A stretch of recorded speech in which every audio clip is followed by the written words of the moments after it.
Students, now I am discussing the second problem under critical path method. So here you are given the problem. Find the critical path and expected project duration from the following information. So you are given the activities and the duration. So you're asked to calculate the network diagram for the project, find the critical path, and you'll have to find out the three floats, that is free float, total float, and independent float for each activity. Now let us work out the network diagram here.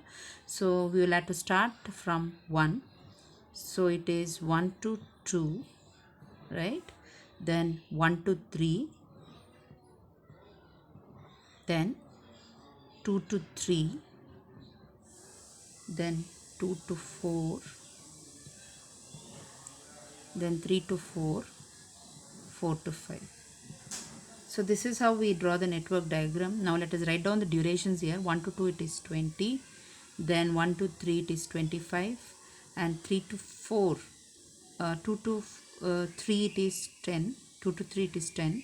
You need to take care of the directions of the arrows. Then 2 to 4 it is 12, 3 to 4 it is 6, and 4 to 5 it is 10. Now after having done this, now let us calculate the, first let us calculate under the trial and error method. So trial and error method. So under the trial and error method, what we do is we take into consideration all the possible paths here. So it is 1 to 2, 2 to 4, 4 to 5, 1 to 2, 2 to 4. You need to just follow the direction of the arrows, that's it. So 1 to 2, then 2 to 3, 3 to 4, 4 to 5. Now from here it is 1 to 3, 3 to 4, 4 to 5. Now let us note the durations here. So from 1 to 2 it is 20, plus 2 to 4 it is 12, plus 10, right? So here it is. Now let us work out the thing for 1 to 2, 2 to 3, 3 to 5. So 1 to 2 it is 20, 2 to 3 it is 10, 3 to 4 it is 6, and 10. So that is 46. So 1 to 3 it is 25, plus 3 to 4 it is 6, plus 10, 41. So here this is the critical path. Why? Because the duration is the longest. So what we should do is, this is a critical path. Now whenever we arrive at a critical path that is indicated with the double lines, so 1 to 2, 2 to 3, 3 to 4, and 4 to 5. So this is how we indicate the critical path. So the second method is the event time method. So event time method, what we will have to do is we will have to work out the earliest start and the latest finish time, earliest finish time and the latest finish time. So what we should do is we have to identify, first we let us draw the rectangular and the triangle for each of the nodes that we have in the network diagram. Now let us work out the earliest start and the latest finish time.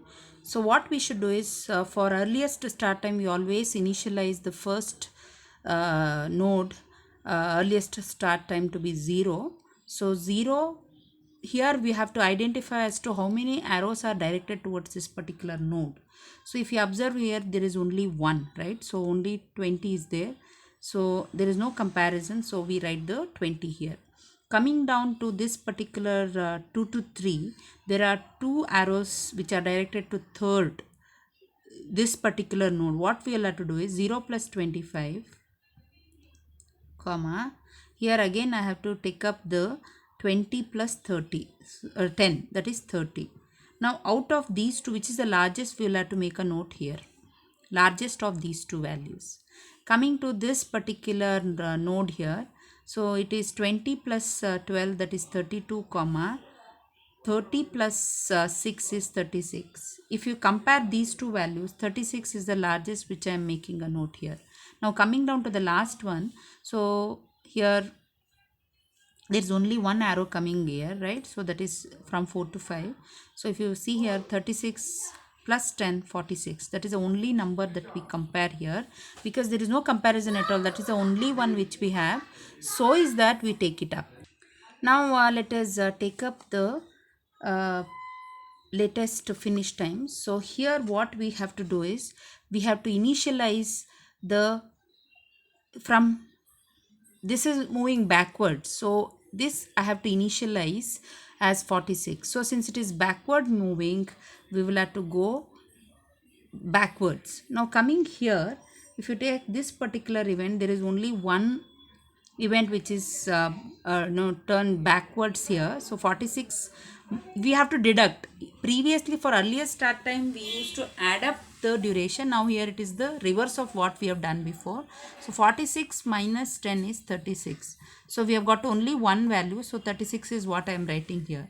Now coming down to this particular latest finish time, so here again what I should do is I should take up 36 minus 6. Only one value is there, so I am writing it here. Okay, so coming down here, if you take from 2, there are 2 lines which are starting, correct? So if you observe the arrow here, there are 2 arrows which are from 2 to 3 and 2 to 4. So coming here, 36 minus 12 is 24. Okay, so from here 30 minus 10 is 20. So if you compare these two, the least value is 20. So coming finally to the starting point where from we started, so 30 is what we have in this triangle, right? So 30 minus 25 is 5, comma we have 20 here, so 20 is the duration, so 20 minus 20 is 0. Now if you compare these two, the least is 0. So when it comes to the latest finish time of the slack, of the first node here, it should be initialized to 0 only. Okay, so we get it as 0. So coming down here, this is how we calculate the event time method. Okay, so now next thing that we are gonna do is we have to take the differences between the values which we have arrived at. Okay, the slacks. So 0, we have to identify the slacks here. 0 minus 0 is 0. So 30 minus 30 is 0. 20 minus 20 is 0. So 36 minus 36 is 0. Then 46 minus 46 is 0. So this is how the slacks are arrived at. Now let us work out the third method, which is float method. As we know, for calculating the float method, you have to make a note of the steps which are here. So these steps are for the 9 columns that we draw. So you have to make a note of the steps, and then is that you have to go about working out the table. So column 1 is you will have to write the given job, right? So what we'll have to do is we have to write the jobs as it is, right? So whatever the job is given to us in the problem, is it not? So later what you are going to do is you have to write the 9 columns that are required for us to calculate the floats here. So the second column is the duration. So this is very much given to you in the problem. The third one is the earliest start time. So earliest start time of the tail event is taken. Then earliest finish time, which is nothing but the ES plus D. Next is latest start time, which is nothing but LF minus D. Okay, so here it is ES plus D. Next is the sixth column, which is LF. So latest finish time of the head event. Seventh is the total slack. Then free float. Finally is the independent float. Now let us work out each one of the columns here. Now I am taking down the solution which we did, and we are working out the thing here. Now let us take up the first job, that is 1 to 2. So 1 to 2, the duration is 20. So now we can first make a note of the duration that is given to us in the problem, right? So it is 25, 10, 12, 6 and 10. So next is earliest start time. So earliest start time of the tail event, right? So here, if you take into consideration 1 to 2, so the earliest start time of the tail event will be, now for 1 to 2 it is 0, 1 to 3 it is 1 to 3 it is again 0, right? From 2 to 3 it is 20, so it is 20 here.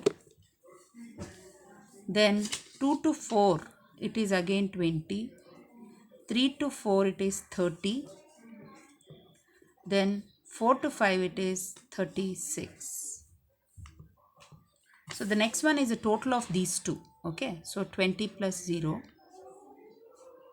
So we have arrived at the earliest finish time, which is nothing but the total of these two. Now we'll have to work out the sixth column first. Okay, so latest finish time of the head event. Now if you take up the job from 1 to 2, if you take up the job from 1 to 2, the latest finish time of the head event will be 20, right?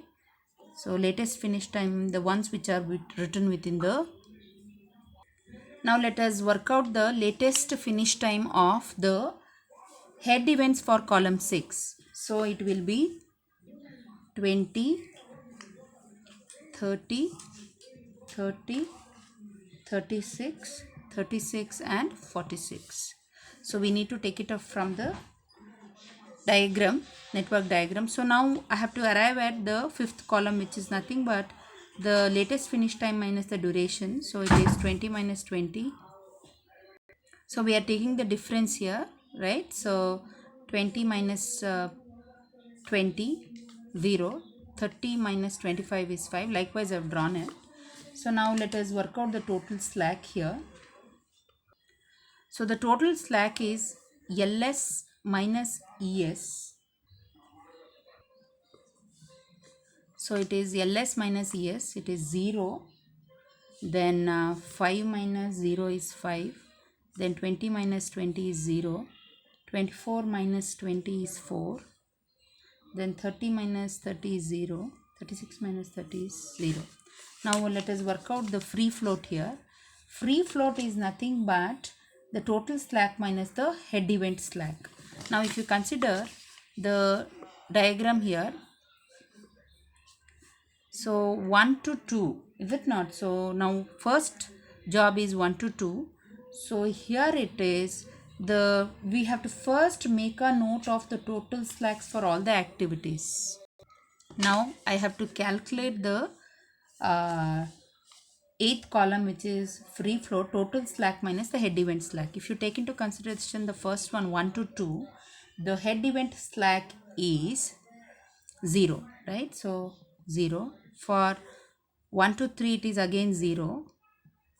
So it is 5 here. Likewise, I am calculating for rest of the other so after arriving at the free float, I have to calculate the independent float. So independent float is nothing but the free float minus the tail event slack. So we have to take into consideration the tail event slack for each of the activities here. So if you observe here, all the slacks are 0. So there is no problem for us in this particular problem. So I can just go on writing 0 here. Okay. So it is 0, 5, 0, 4, 0 and 0. Now if you observe here, the critical path events were 1 to 2, then 2 to 3, then 3 to 4, then 4 to 5. Now if you observe here, the independent float is 0 for the activities under the critical path. So this is how we calculate the floats.